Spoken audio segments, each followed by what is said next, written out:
Tamil Nadu C എമ്മിൻ്റെ അവസാന movie festival mood ഇമോഷണലായി ഇറങ്ങി വരാം, അതിനൊക്കെയാണ് ജനനായകൻ.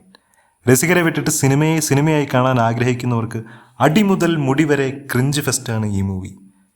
വിനോദിൻ്റെ പടമൊന്നും പ്രതീക്ഷിച്ചേ പോകരുത്. പകുതി മുക്കാലും ബാലയ്യ പടം ഭഗവന്ത് കേസരിയാണ്.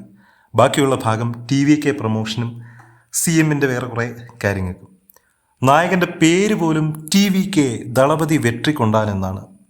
എങ്ങാനും ഇലക്ഷന് തോറ്റിട്ട് ഈ പടം വന്നിരുന്നെങ്കിൽ തൊലി ഉരിഞ്ഞു പോയേനെ. ലോജിക് എന്ന സാധനം ലെവലേശമില്ല സ്റ്റോറിയിൽ ഒരിടത്തും. ദളപതിക്ക് എന്ത് ലോജിക്, വഴിയൊരുക്കിട എന്ന ഒരു ചിന്താഗതി ഉള്ളവർക്ക് സിനിമ ഓക്കെ ആയിരിക്കും.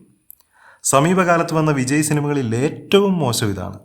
നായകൻ പോലീസാണ്, ജയിൽ പുള്ളിയാണ്, CM വരെയാകും. ഇതിനൊന്നും യാതൊരുവിധ ബന്ധവുമില്ല. ടെറർ വില്ലൻ ബോബി ഡിയോൾ ചന്ദ്രനിൽ വരെ ഒറ്റയ്ക്ക് പോയി ഫൈറ്റ് ചെയ്യാൻ കഴിവുള്ളവനാണ്. പക്ഷെ അങ്ങേരുടെ മോട്ടീവും ശത്രുവും എല്ലാം ദളപതിയാണ്. പ്രിയാമണി ബോബി ടീമിൻ്റെ അവസാന ട്വിസ്റ്റും പരിതാപകരമായിരുന്നു.